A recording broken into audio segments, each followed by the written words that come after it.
ito sa TV5 Kids Presents Cartoon Network. Those who are against the motion not to proceed, please raise your right hand. 37 votes. 8 only. And 37 voting against the motion not to proceed. The motion is defeated. Dalawang impeachment case laban kay Ombudsman Merceditas Gutierrez tuloy na ang gulong sa Kamara. Gutierrez hindi raw atrasan ng reklamo. Libyan President Muammar Gaddafi hindi raw bababa sa pwesto magkamatayan man sa Libya. They love me, all my people with me. They love me all. But if they do love they will die to protect me, my people. US military puporma na nga ba para rumescue sa Libya? Ilang mga OFW na nakauwi na sa bansa na trauma nga ba sa inabot ng kalbaryo sa Libya? Dahil sa gulo sa Libya, presyo ng produktong petrolyo tumaas. Convicted drug trafficker na si Congressman Ronald Singson nag-resign na sa Kamara. CBCP naglabas ng libro na nag-iengganyo sa gays at lesbians na lumantad. Pero mga obispo, iginit na hindi dapat maging aktibo sa sex ang third sex. At sa showbiz aksyon, Christine Hermosa, buntis na nga ba sa panganay nila ni Oyo Boy? Thanks for all the support and mahal ko kayong lahat.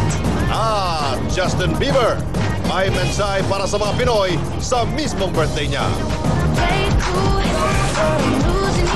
Sa Makata Super Video, alamin ang mga laruang patok sa Toy Fair sa New York. At pagkagit ng lahi ng patong sa Georgia, hinaluan ng art para lalong bongga.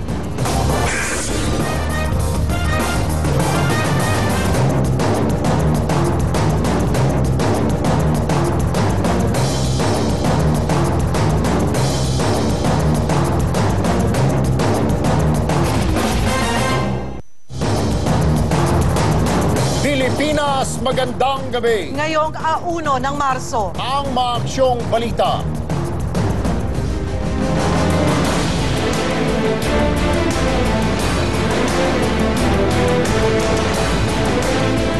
Habang papalapit ang puwersa ng Amerika sa gitnang silangan, patuloy naman ang dating dito sa bansa ng mga OFW na in-evacuate mula sa Libya. Ang isang OFW imbis na masasayang alaala ang uwi, souvenir niya ang video ng kaguluhan sa loob ng Libyan airport. Ikwento mo, Royces Nagit Sibal. Kuha ang cellphone video na ito sa Benghazi Airport. Kitang-kita ang pagpapanik at pag-uunahan ng mga evacuee. Ang iba hindi magkanda-ugaga sa pagmamadali habang bitbit ang natirang gamit palabas ng Libya. Ang videong ito ang remembrance ng OFW na si Bernardo Yamat sa bansang Libya, kung saan 1.5 taon siyang nagtrabaho bilang storekeeper. Nakakatakot. Pressure din. Kala ko hindi na ako makakauwi. Nawawala na nga ang pag-asa yung mga kasama namin eh. Dahil nga sa gawa sa wala nang lumalanding na aeroplano. Nitong isang gabi lang nakauwi ng Pilipinas si Bernard kasama ang may 100 pang OFW. Bukod sa lumang damit, wala na raw iba pang nabitbit si Bernard. Umalis siya ng Libya nang walang laman ng bulsa ni 5 duling. Pero daig pa raw ni Bernard ang jumakpat sa loto dahil nakita siyang muli ng pamilya niya ng buhay. Nagkagulo na, nagtatrabaho pa rin kami. Sabi ng project manager namin, hindi daw affected yung paggatrabaho namin. Kala namin mga tao Pasko kasi nagpuputukan. Halos yung gabi-gabi, di kami makatulog. No-fly zone ang Libya para matukoy kung sino ang unang makakasakay sa mga bus na babiyahe papuntang Egypt, kinailangan pang magbunutan ng libu-libong evacuees. Masasabi ko, gusto ko nang umuwi. Makakatakot nga din. Hindi namin alam kung babariling kami doon. Kasi tahimik kaming lumabas eh. Halos yung bintana ng bus, sarado lahat. Kwento ni Bernard, 2 araw silang nagtiis ng walang pagkain o tubig. Kahit sa eroplano, di matigil ang pag-iyak ng mga batang inilikas at kasama nilang kumakalam ang sikmura. Kaya naman paglapag sa airport, mistulang piyesta ang kain ng mga OFW. Kung kasama namin, kumakain na po kami ng kalabus. Ito po yung kumain ng goma dati. Ngayon, masarap. Ito po ang tinala namin hotel. Pagtungtong sa hotel, doon lang daw nila naramdamang malayo na sila sa peligro. Nabuhay na ng loob ng mga kasama ko. Ito. Sabi ni Bernard, walang kasiguruhan ng tulong pinansyal mula sa kanyang kumpanya o kung makakakuha siya ng trabaho dito sa bansa. Ngayon pa lang, pinaplano na raw niyang bumalik, oras na humupa ang gulo sa Libya. Pag wala na talagang gulo, dito wala ka na mamanap na trabaho dito. Royce Esnag, Sibal, News 5. Nanindigan pa rin ang presidente ng Libya na hindi siya bababa sa pwesto kahit pa dumanak ang dugo sa kanyang bansa. Kasabay nito, kumilos na ang Amerika at UK para i-pressure ang nasabing leader.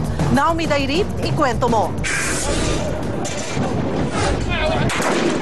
Hindi natitinag si Libyan President Muammar Gaddafi.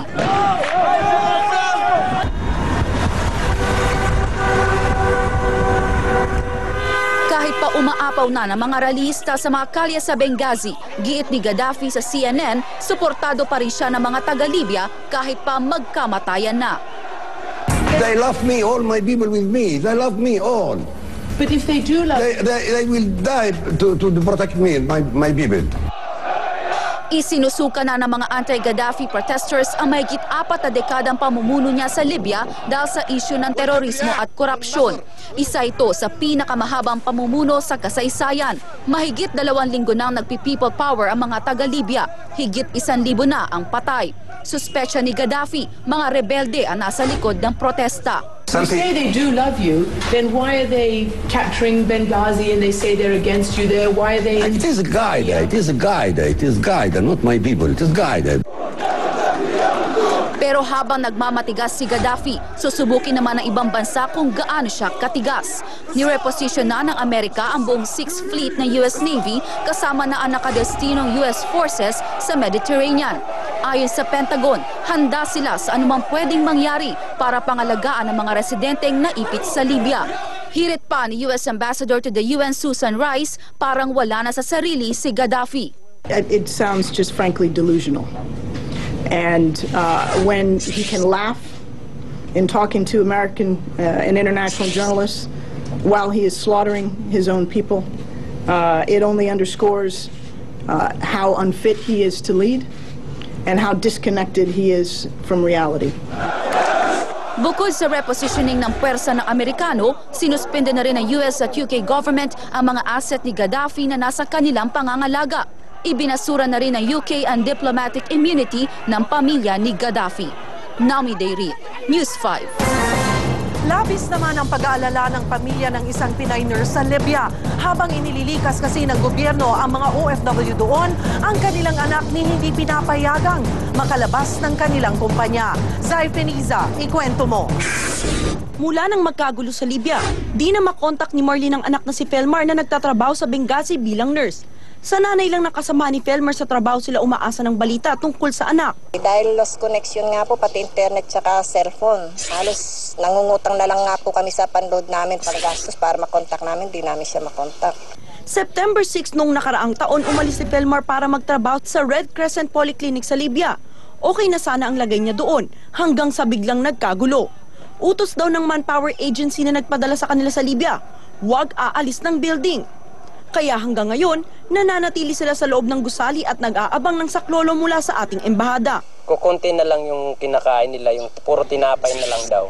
Ang problema ngayon kung saan sila lalapit, hindi nila alam kung saan kainin o lalapit doon. Habang ginagawa ang interview ay tiyempo namang tumawag si Felmar. Pero sa kasamaang palad, agad na putol ang linya.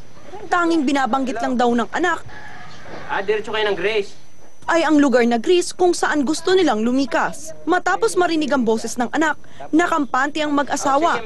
Pero nababagalan sila sa aksyon na ginagawa ng gobyerno. Natatakot sila na pag lumaki ang gulo, baka tuluyan ang hindi makalabas ng Libya ang kanilang anak. Ang aking panawagan lang po din sa sa embahada sa Tripoli, sana naman asikasuhin naman nila yung mga tao. Iniwan namin ang mag-asawa na naghihintay na lang ng tawag mula sa kanilang anak. Zai Feniza, News 5. 6 na batch pa ng mga OFW galing Libya nakauwi ng Pilipinas ngayong araw.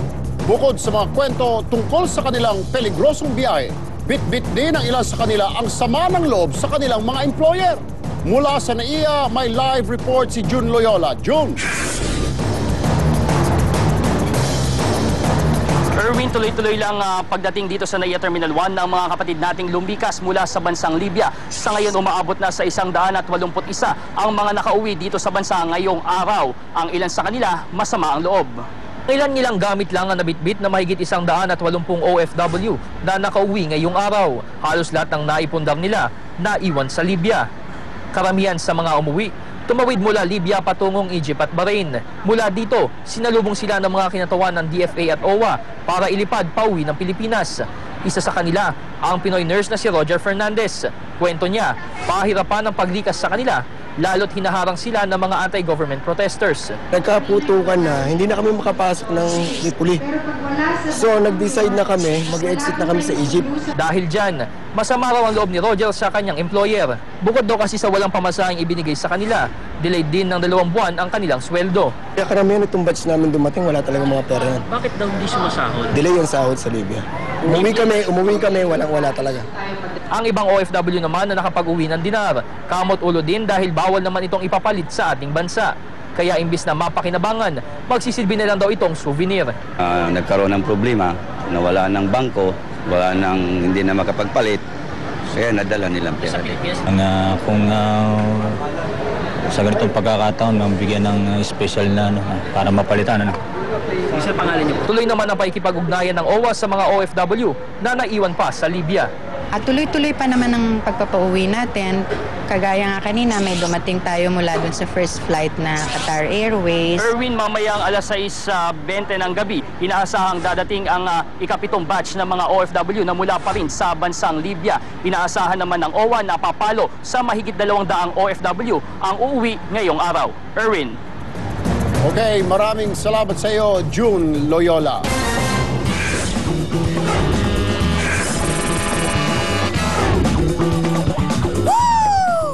Yes! Laruan sinta, nabukulan si Yaya. Kung kayo ay batang sabik sa laruan, edi magpamili kay makatatawanan. Subalit ang budget ay inyong lakihan, bagkat sobrang dami ang nasa tindahan.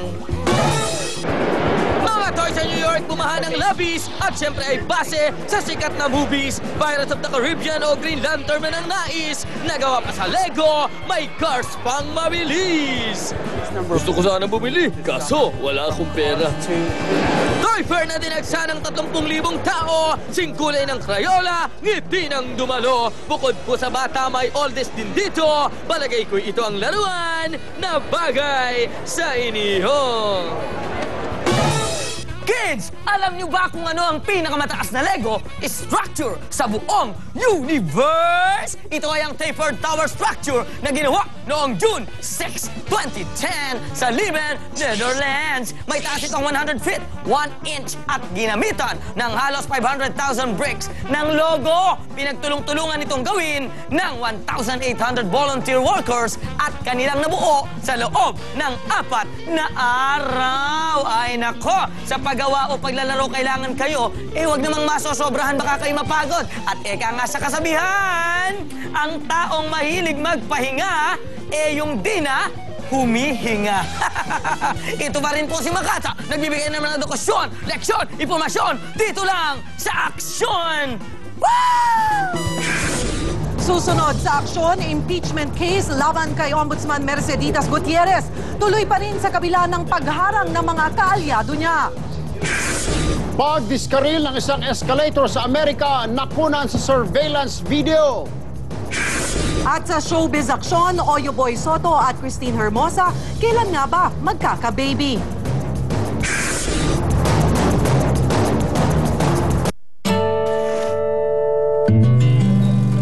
Sabi ni Inay, may pupuntahan kami. Sabi ko, saan po? Sabi niya lang, basta.